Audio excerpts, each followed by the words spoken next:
Good afternoon, everyone. Good afternoon. We have such a treat for us all tonight. We have a beautiful young lady on here. She is so talented and so gifted in what she does. She's very smart, she's well versed, she's well written. She has such a great attitude, she has such a wonderful demeanor. She is so respectable, she is so beautiful, she is so sweet, and the list could go like on and on and on and on.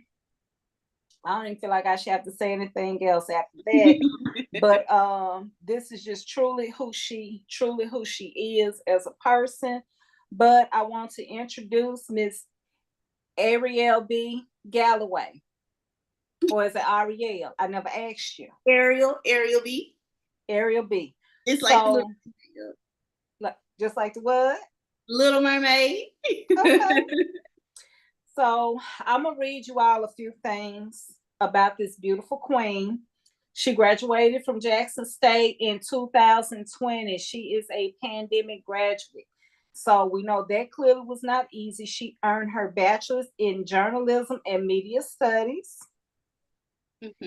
She always wanted to be in the field of journalism, right? Even as a student, from kindergarten on up, she's hosted programs. She's always imagined being a radio personality, which is what she is presently doing. That's one of the hats that she wears. She is in media productions or productions, which is another hat that she wears.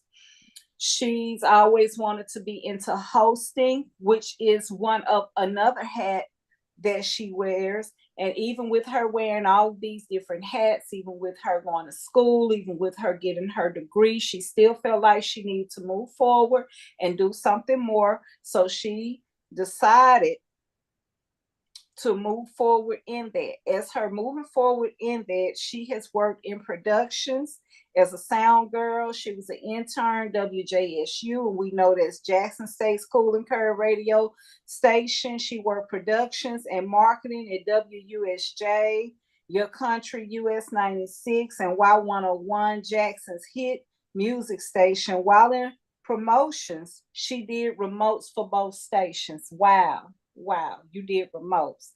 We're gonna talk about those remotes. Some people don't even know what remotes are, but we're gonna in the industry, some people still don't know what a remote is. Yeah. She's a part of many social groups. So it says 97.7, you was an intern. Are you still an intern there? When they need me, when needed.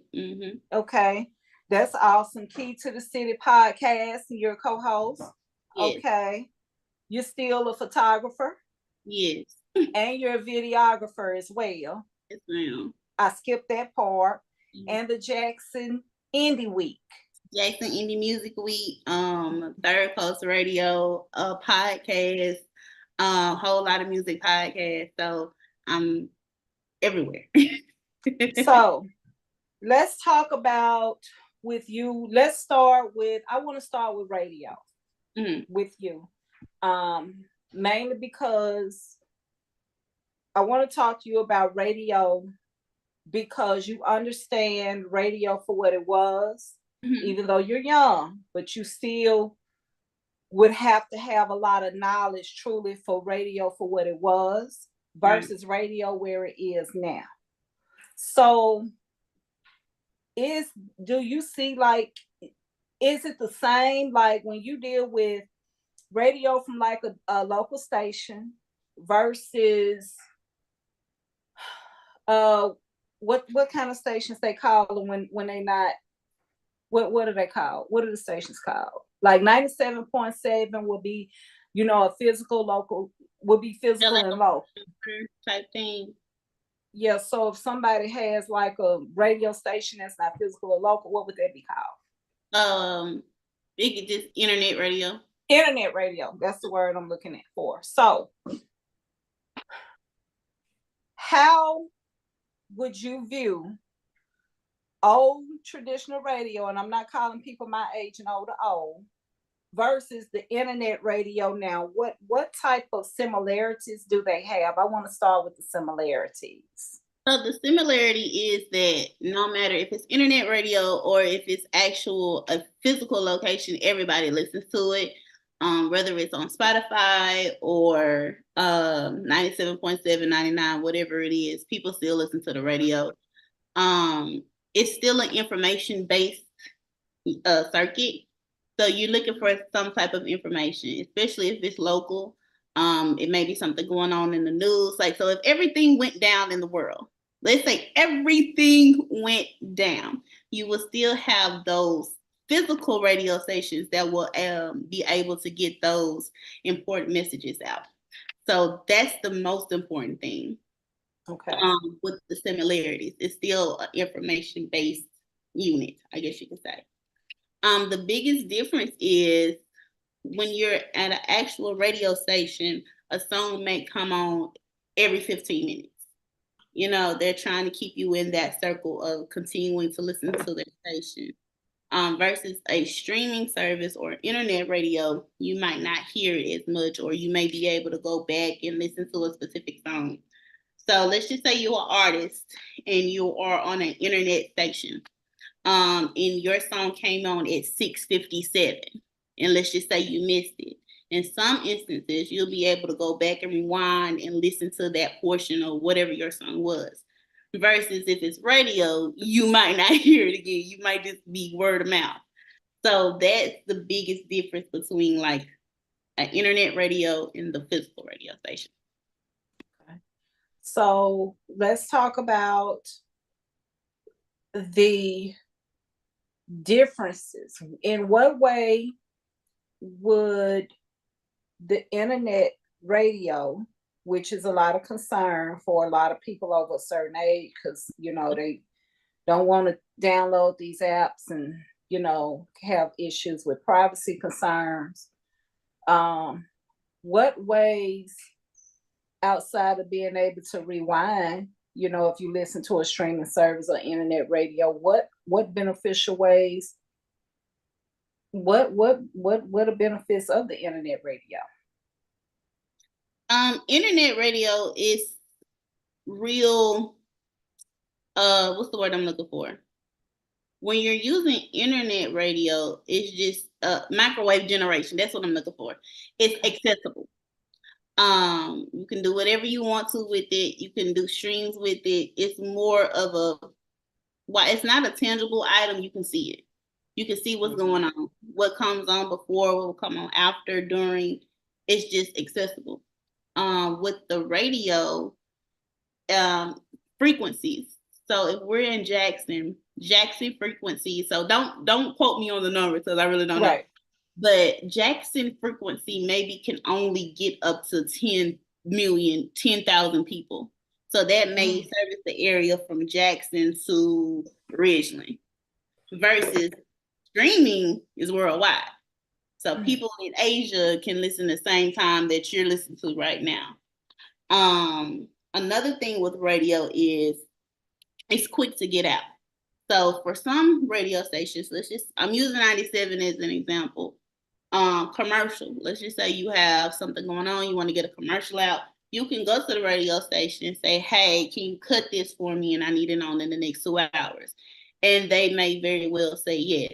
Versus internet radio, while it still may be the same way, it won't service the same area that you're looking for.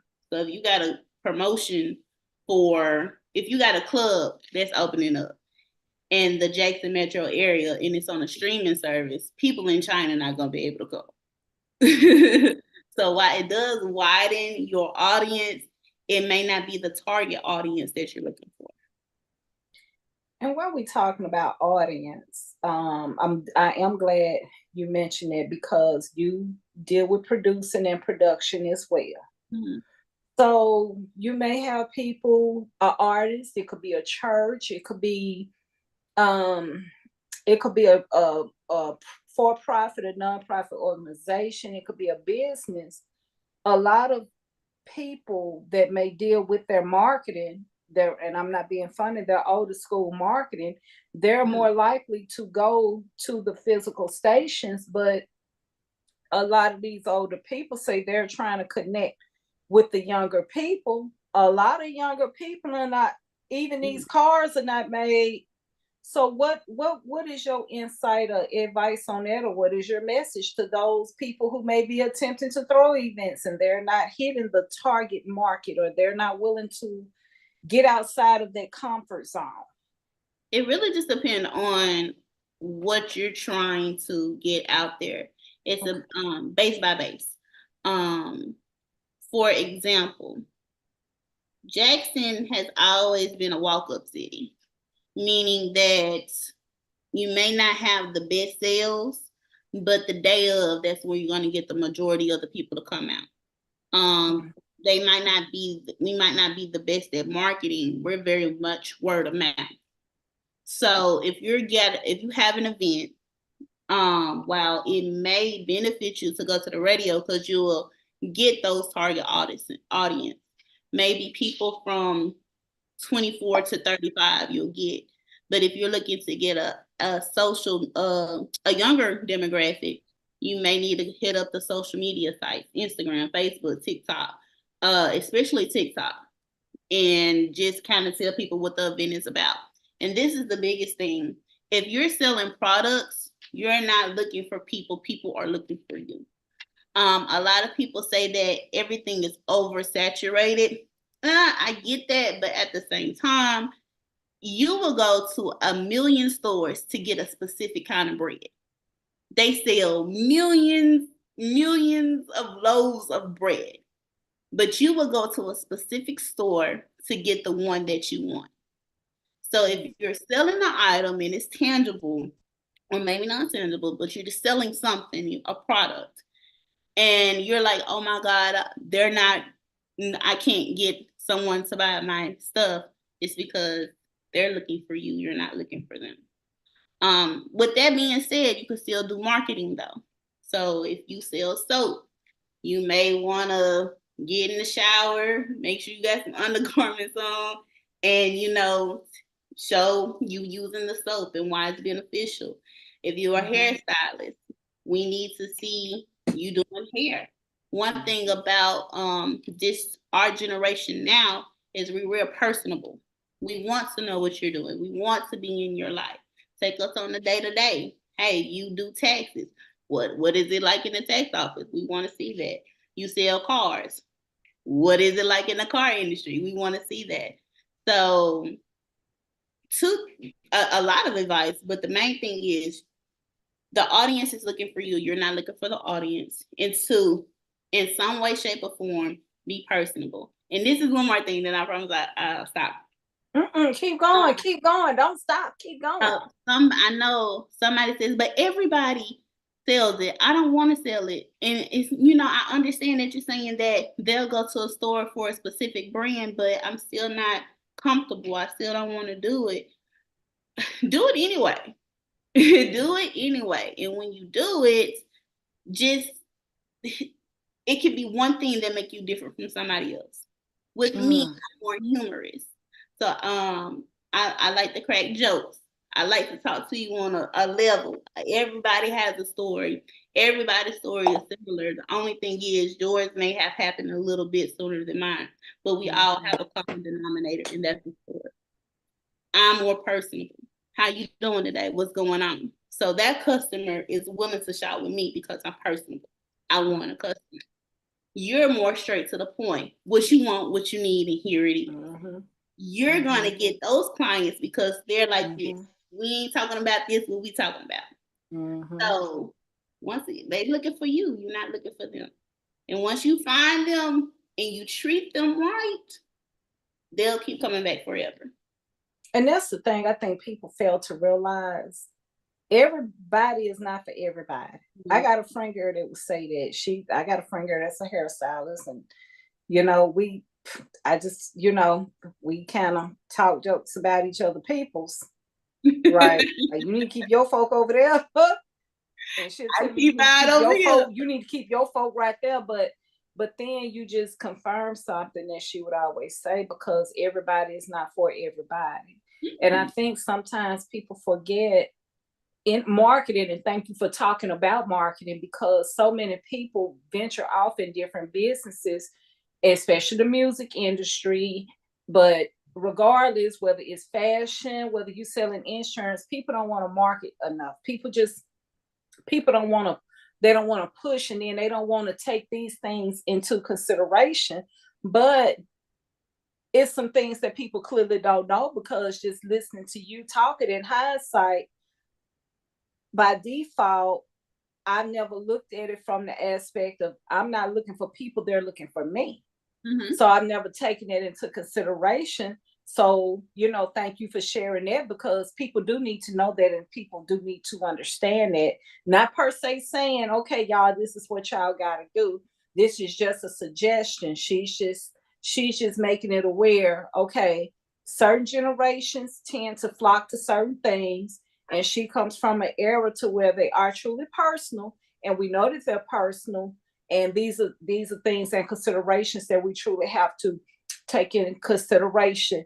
With the radio and podcasting, let's talk about the podcasting industry. Now, for me, we talked prior to going live officially, but I mentioned to you, my goal now is consistency. I have been very inconsistent. I have just not been consistent, and I've only been consistent within like the past maybe 2 months, literally. Yeah. And so, but it's something I've always wanted to do. I've always liked to talk to people. I've always had this certain vision for myself.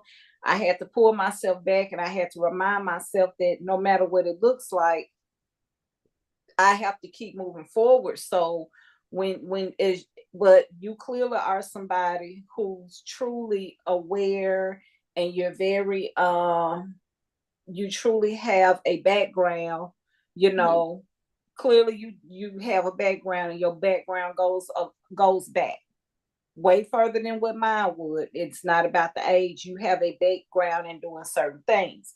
Right. So when people, oh, I want to do a podcast, oh, I want to get on the radio, oh, I want to be an influencer, what things would you tell people to just consider, to just make into consideration regardless? Like, what are things that people do need to be considerate of? When I talk about the radio, then I go into the podcast. Mm-hmm. Doing radio is very much PG. So if you're talking about Sister Mary and Brother Little Sister, you might not want to get on the radio and do that. Okay. Because it can be censored. So let's just say you cuss on the radio. They're automatically going to find that radio station. And whatever their fines are. Oh, I didn't know they got a fine. Yeah, they got a fine. So you got rules and regulations. I thought they just bleep them out. I didn't know they got like. You supposed to bleep it out, right? So you supposed to bleep it out. But sometimes you may miss it, you may not be paying attention, or you may be on the air and you say God darn or whatever. They find radio stations for somebody else cursing. Yeah, they find radio stations for that. So that might not be your avenue to go down. Okay. But if you're wanting to speak freely and you just want to state your opinion, and that's another piece that I'm going to get into in a minute. Okay. Podcasting may be for you. Okay. Podcasting is a lot more free, but you still have regulations to it. For instance, a lot of music you might not be able to play. Okay. So if you are doing a podcast and you want to review these artists, I'm going to talk about Spotify. That artist has to be on that platform. So if I'm doing a podcast and Lil Trail's brother wants me to play his song, and his song is not on Spotify, it's not going to allow me to play. It's going to automatically flag it. And you can only do about 30 seconds. So you can't have it running in the background forever. Now there may be a loop if you're doing like a just the instrumental, but I would still be kind of cautious about that. Podcasts, unless it's a reputable source, are usually opinion based, meaning that that's what you think. Not everybody has to think like you. Not everybody has to have the same views as you, but it's strictly opinion based unless you have a reputable source. Okay. And I think that's the difference between radio personalities and these podcasters and even some influencers. It's your opinion. These are not facts. So if you state a story and you have seen this, if you state something and that is not true, they can sue you for defamation of character. And they are going to win. So you have to be reputable. What does that mean? It means that do you have a background in this? Do you actually have a degree in this? Do you have a certificate in this saying like, hey, I know the rules and regulations of journalism. I know how to be a journalist. I know how to do these things. But if you want to do a podcast, be all fine. Once again, they are looking for you. You're not looking for them. So I have a podcast. Shout out DJ Twizzler and Woo. Hey, y'all. I have a podcast with my two co-hosts and my friends called Whole Lot of Music Podcast. And what we do is we talk about timeless pieces and timeless conversations. So rap artists and females. How is it going in this industry as a female? Is it going or is it lowering? We talk about maybe some things that have happened and how Mississippi kind of has a dim on it. For instance, it was this YouTuber who decided to come to Mississippi, and he says like the dumbest towns in America. And Jackson, Mississippi was named the dumbest town in America. But in that, he kind of backed it up and he gave examples. So he might have said, hey, reach out to some people. First of all, where do you find these people from? That's the most important question. But he found some people and asked them questions like, name a book. They couldn't name a book. How many months are in a year? They couldn't name it. What's 2 + 2? They couldn't name it. And I'm thinking this. Mississippi has basically a college on every corner. Mississippi has produced some of the most successful people that you have ever seen or witnessed. Mississippi, everything is based from here. We have some amazing people and talented people here, people who have broke records, people that are extremely educated. And this is what is portrayed to the world. So it's always that lining of you kind of have to watch what you're doing. It's already like a stigma about Mississippi. And a lot of people's minds, he just confirmed it. So now we have to work 10 times harder just to have a seat to tell people like, hey, we're not it. So back to it. But when you're doing radio, PG, when you're doing podcasting, you're a little bit more free depending on what platform you use. So let's talk about photography as well. What drew you into the photography? Did it stem from you wanting to, what did that stem from? Is that like also with the radio, with the podcast, or you just got this great eye? What causes the photography? I'm gonna be absolutely honest with you, is God, being at the right place at the right time, and past experiences that have happened that has now made a full circle. So in middle school and middle school mostly, I was a part of the yearbook staff, and I was taking pictures. And it was just something that I was doing. Everybody want to take a picture anyway, so take a picture.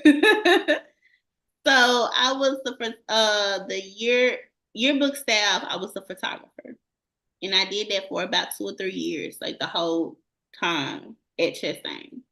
And then high school, I put the camera down just because I was doing something. You know, I was in band, JROTC, student council, so it just didn't fit. But you know, somebody told me to take a picture, I take it. And then when I got to college, I'm gonna say this too about college. My college career has been absolutely long. I always make a joke and say I have been to every college in Mississippi. I haven't, but it feels like it took me 6 years to get a degree. That's all. That's all it took you. It took me 6 years to get a degree because I'll tell you that story in a minute. I'll tell you that story. But at Jackson State, one of our classes was photography, and we had to use the camera. And it was already like a natural instinct simply because I did it in middle school.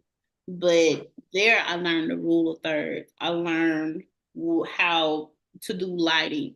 I learned a 3-point light stand and all of that stuff. So I learned the technical information behind it.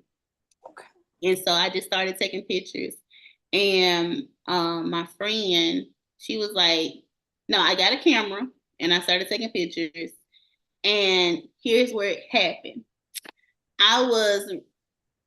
She wasn't my mentor, but she was somebody that I looked up to. And I was taking pictures. I was very much still a beginner, but now I'm charging people. And, you know, the money is coming in. And she called me one day and she said, Ariel, how much you charge? And I said, oh, for 30 minutes, it's maybe like $125. You get it out, like whatever I said. She said, ha, girl, that's too much. Ain't nobody gonna pay it. And because of her, I stopped doing photography. She already confirmed what I was already thinking. So it's like, for me, and I'm pretty sure other people go through this too, but at the time, while I was charging people, I wasn't feeling confident about what I was charging them because I felt like I wasn't doing enough to charge them that. So it was already like a broken link there. Okay. And for her to confirm what I was already thinking in my mind, it was like, okay, I can stop. But I shouldn't have done that. I should have kept going. But in the midst of that, I started doing videography as well. And it just kind of grew from there. But I'm still in that point where like I do photography, but I kind of think I could have been further along if I didn't let that one incident stop me. But we do that. It's not just you. You know, I tell people, one of my clients the other day, he's 17, going to be 18. He's a senior in high school, and I do house calls as well. And he just was like, Miss Letha, you know, when did you decide about hair? And he's a great athlete, plays soccer, keep his grades up. I said, I came out the womb doing hair. But then I shared with him how when I graduate, upon me graduating, and I was letting everybody know I wanted to go to hair school, it was like so frowned upon. Yeah, that just kind of made me feel some kind of way. But I didn't do it because it was nothing that was encouraged at the time. It's a beauty shop on every corner, it's this and that. You know, and I mean, like this somebody that literally came out the womb, but just I didn't get that support. I didn't get it. And then also during my senior year, I ended up losing my mom. We was in a car wreck, and I'm the problem child on top of that. So when I graduated high school, I literally went to Jackson State and I majored in biology. So I go to a school somebody wanted me to go to on one side of the family. Then on the other side of the family, I could major in something and try to make everybody proud.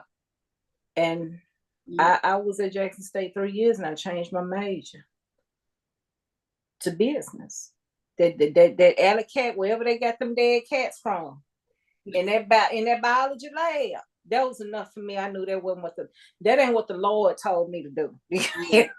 I walked up out that class and I went and changed my major, and you know, and I look back now and I was like, it's amazing how you go through humps and bumps in life and then you choose to do stuff and all of a sudden people be proud of you for doing the very thing that they once frowned upon. I think that's something that I know everybody struggles with. It's because everything looks good at the end. When you see a cake at the end, it looks beautiful. It's amazing. It's baked. It's everything that you imagine it to be. But at the beginning of that, you didn't see how every ingredient was separate until you mixed it together. It still didn't look good. You had to put it in the oven, let it bake. It has to go through a process. And one thing that I learned it then, but I had to learn the lesson again, is you can't let people dictate what's already destined for you. You can't, but do you think you make it? It appears to be that you still had that level of support. I did have the level of support, but at the time I didn't recognize it as support. But you still had it, is what I'm saying. Yeah, still had it. And you do come from a different, generation, but I mean, hairdressers, when I grew up, these were some of the most wonderful people. They was well dressed, they was well spoken, they could like bring light to any room, they was darn good at what they did.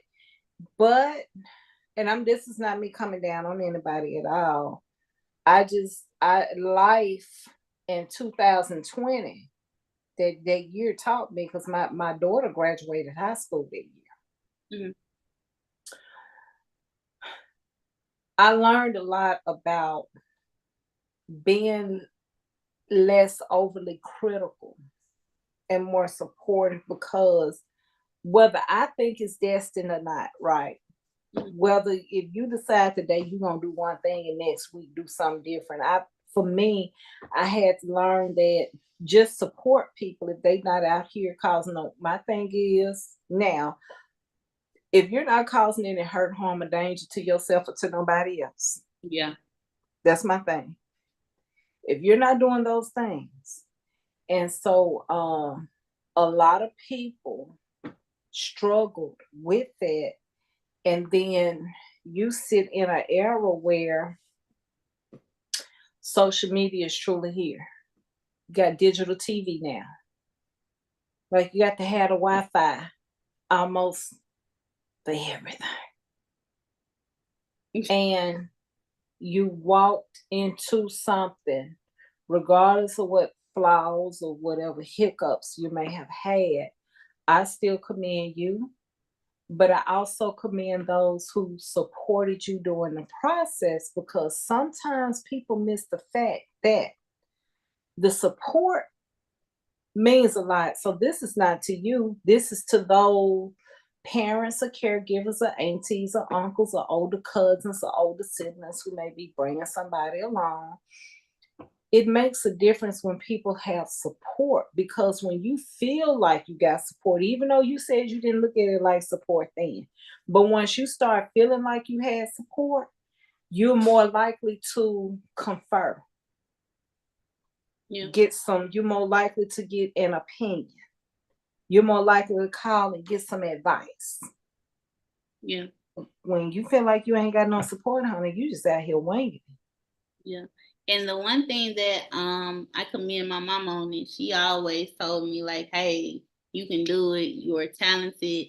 And here's the thing about that, though. Here's the thing about that. I had my mama to tell me I can do it. I'm this, I'm that. Had her to tell me everything. I had my father. He told me the business or taught me some of the business. I had my grandmother. I had everybody around me. But because it was family, I thought they were obligated to tell me. Okay, there you go. Okay. And I didn't know it was like they're really pushing me. I didn't, okay. Like, I say this, I use this analogy. If you ever had a moment where you didn't feel pretty or you didn't feel like you was cute enough, you went out of town and nobody said nothing to you, and you come back home and you were like, oh my God. And your mama or your parents or your person said, baby, you beautiful. You are beautiful. You felt like they was obligated to tell you that for whatever reason.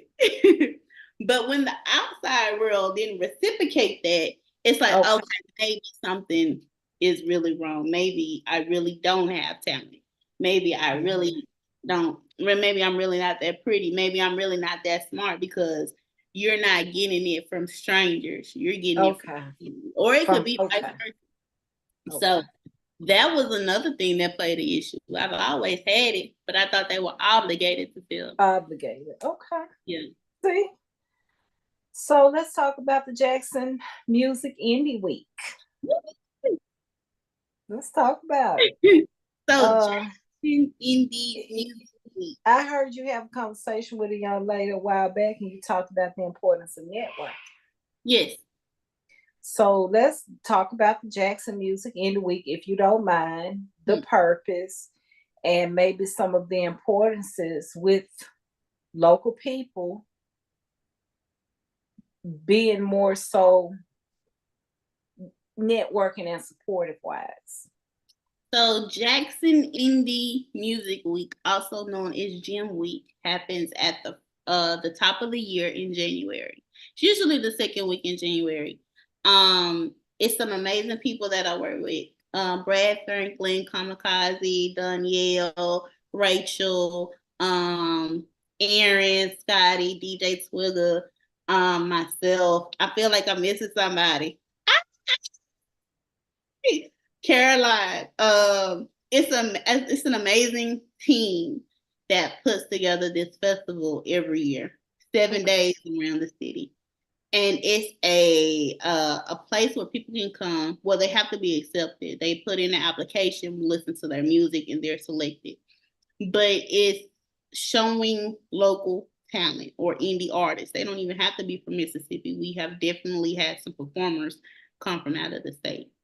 And they just showcase their talent. Everybody who has made it in Mississippi's eyes and around the world at some point in time, especially Mississippi artists, they have come through Jackson Indie Music Week. But it's also a networking source. And in this networking source, you meet not only the artists, you may meet producers, you may meet lawyers or people who are in the industry who can help take you to the next level in whatever that may be. They have panels to give you insight on the history of music and what's expected in the industry and how not to mess yourself over. I guess you could say that. The ins and outs of the industry. They pretty much just tell you everything, and a lot of it is free. This past Jackson Indie Music Week, we had the pleasure of Juvenile to come by. Southern Beverage is one of our sponsors. And just kind of come and see what Jackson has to offer in these artists. But networking is so important because you never know who you can meet or who you met who can help you get to that next level. When I started Jackson Indie Music Week, maybe about 4 years ago, I was just a volunteer. I was just showing up I was the girl with the camera. Just showing up with the camera.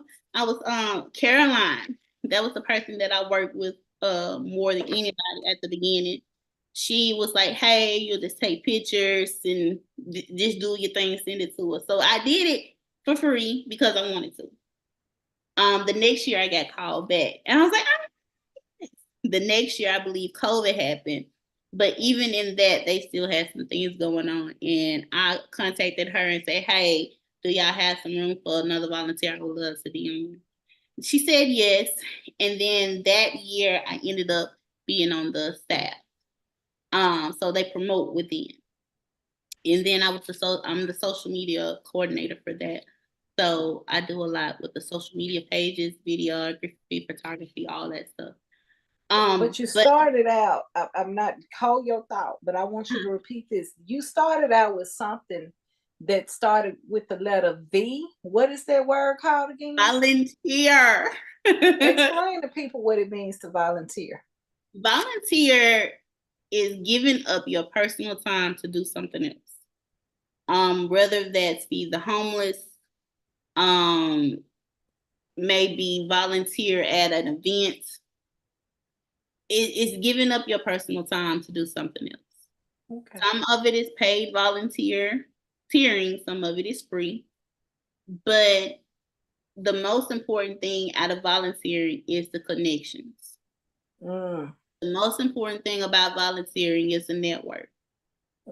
If you're a shy person and you kind of want to get out there, but you don't know how to do it, you're not going to go to an event on your own. Volunteer somewhere. You can be an hour or two, and you're standing at the door. Now you're the first face they see. You never know who might walk in that door, and a smile can change everything. So volunteering is very important, and I wish that people did it more often. Because one thing that I hear people say, I don't get paid for this. I don't want to do it because I don't get paid for it. It ain't, and do all of this. But little do you know that third person that walked in the door and you smiled at them, remembered your face, and they own a company that they need somebody for. And that can turn into a conversation. That conversation can turn into, hey, what do you do?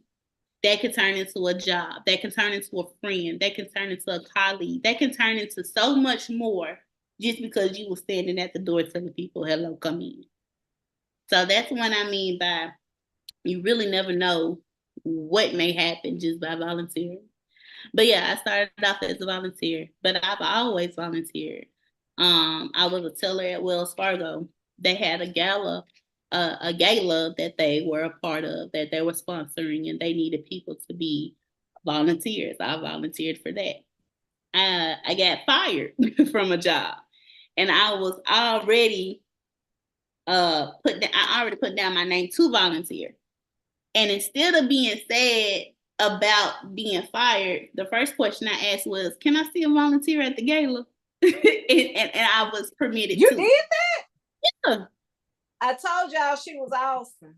Everybody ain't built like you, babe. but I think about, I don't know if some people don't care, and that's fine if you don't care. This is just my opinion.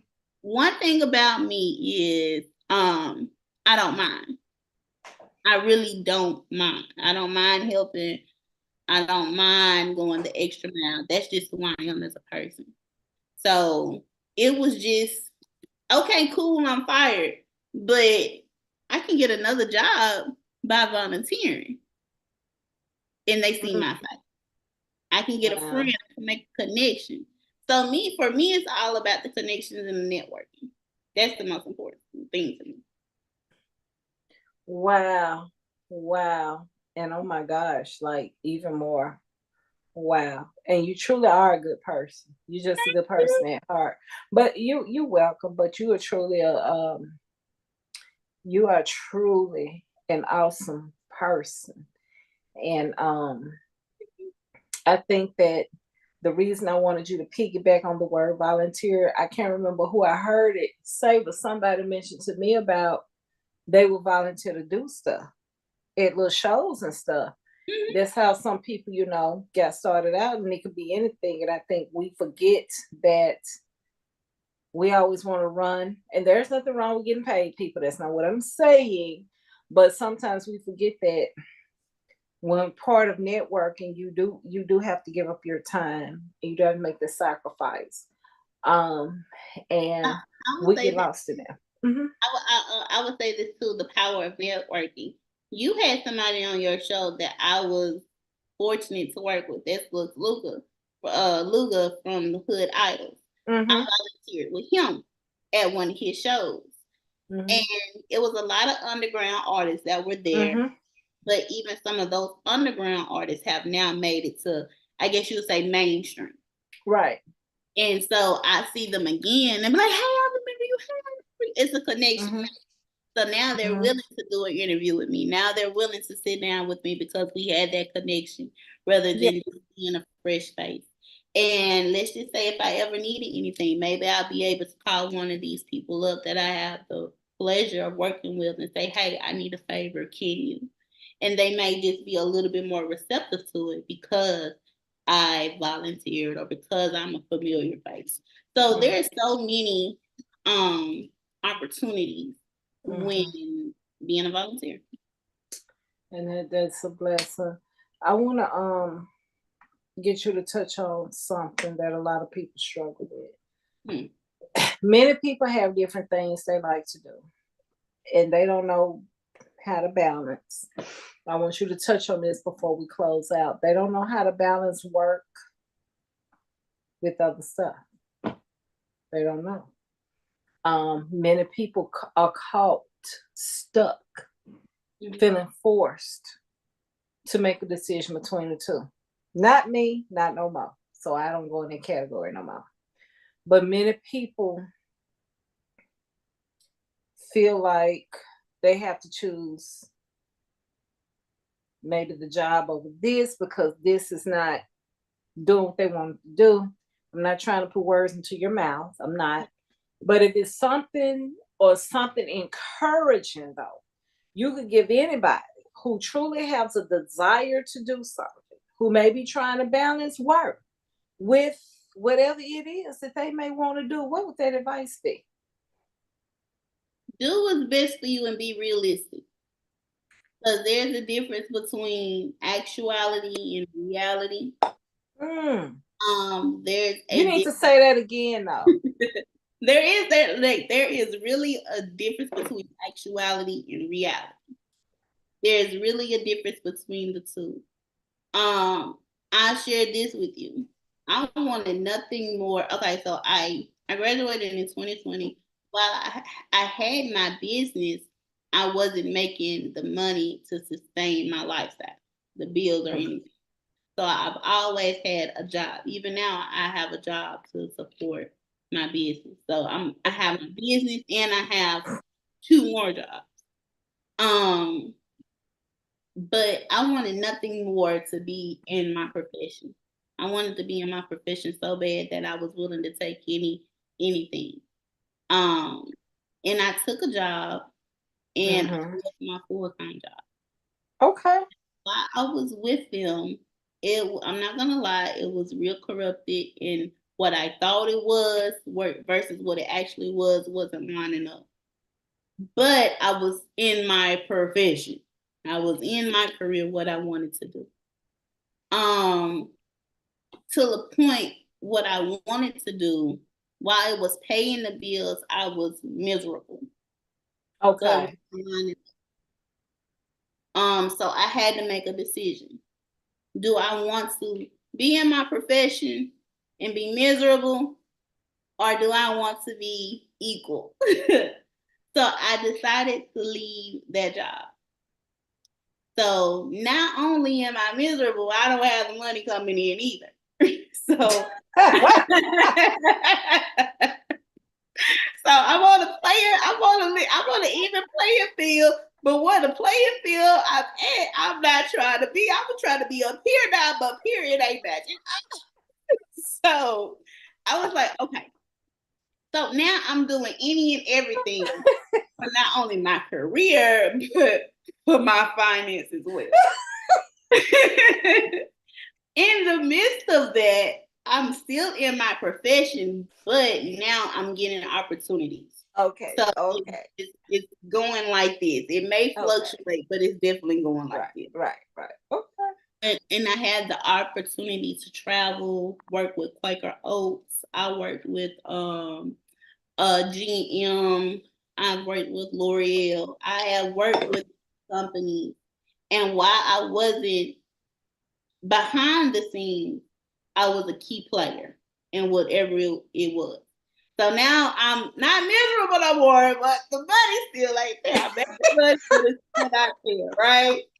And so I come across this opportunity of this young lady. I won't give any names or anything for NDA reasons, but I started working with this young lady who makes TikTok videos, and she went viral because she has a product that she sells. Okay. So I started working with her, and I was like, okay, God, I see you. Now I'm not longer miserable, but yet the money is still not there.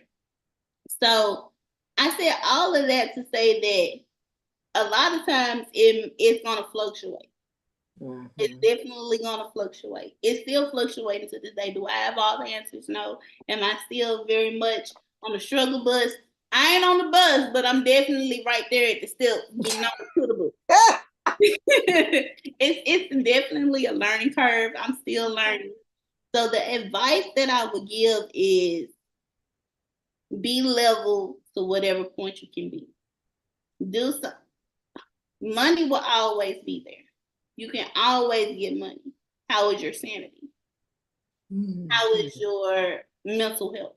Because if you don't have no mental health, you're not gonna get the money either. It's not gonna work. My advice is to keep pushing, keep moving, keep grinding.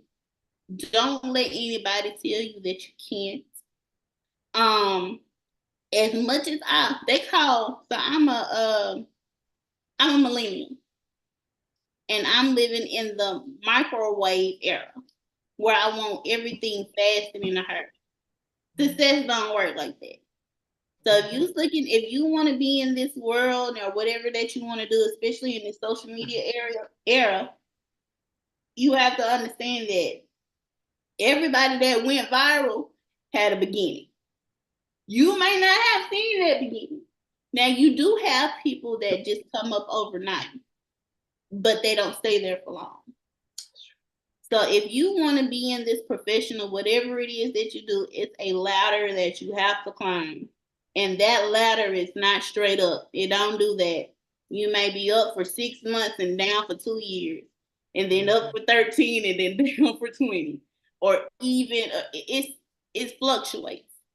Take it day by day. Sometimes you got to take it hour by hour or minute by minute. But if this is something that you really want to do, and it's something that God has or already ordered your steps for, it's going to happen. I say this, and I'm gonna close it out. I knew that I was going to be in the media realm all my life. I never knew in what, but I always knew I was going to be in the media realm. But when I started my college career, it wasn't happening fast enough for me. I wasn't taking the classes enough. I wasn't taking the classes to help me graduate. So I was like, oh my God, I can't do this. I don't want to do this anymore. So what did I do? I'm going to tell you what I did. I went to Delta Tech and got my dental assisting degree that cost $30,000. I interned at UMC in their oral dentistry department. Okay. And then I went to Jackson State and I started that career. But that's something that I felt like I had to prove to myself that I have to complete something. Okay. For me, it was always the completing. You talk about consistency, that's something that I still struggle with. But the key is to be consistent, understand that this is a journey, and just take it day by day. You'll get there. You'll be in whatever your winner circle is, you'll be in that winner circle. But it takes time. Because I'm supposed to be a millionaire at 25 with 2 kids and a white picket fence in the middle of nowhere right now. I've been waiting on to win the Publishers Clearinghouse since I was 18, and I'm about to be 46 in a few months. Okay. Reality versus actuality. Versus actuality, baby. It don't match up, but overall, you got this. Don't give up. Do what you do.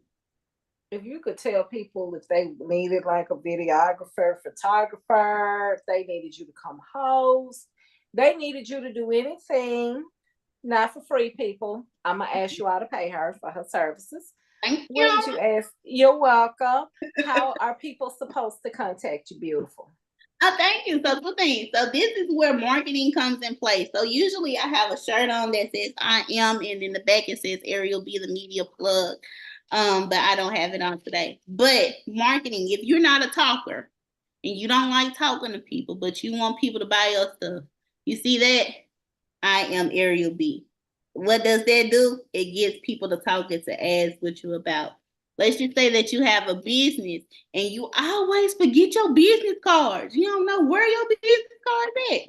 Boom. Everybody use the phone. I don't know if y'all can see it, but this is a popple. Y'all see that? Y'all can scan. Oh, I don't know if we can do it. What's called Popple? What is Popple? So Popple is an app. They do have some free features, but some of it you have to pay for. And it's God. basically, you can use it, Miss Letha. You can use it. It's basically a free business card that you can use. Okay. You could put it in your wallet because everybody pretty much have all their information on the phone now. Mm-hmm. So I don't know if it's gonna come up. It probably won't. I saw it just a minute. You too close. There you go. Right there. Right there. Bag up. Bag up. Right there. Right there. So that's my popple. Okay. You can scan that QR code, and then it will tell you everything that you need to know, how to reach me, my Facebook, my social media platforms. I believe it even got Spotify on there if you want to listen to the Whole Lot of Music podcast, aka the Gymcast. Shameless plug that I put it in there. But or you can find me on Facebook, Ariel, ARIELB Galloway, or on Instagram at I am Ariel B.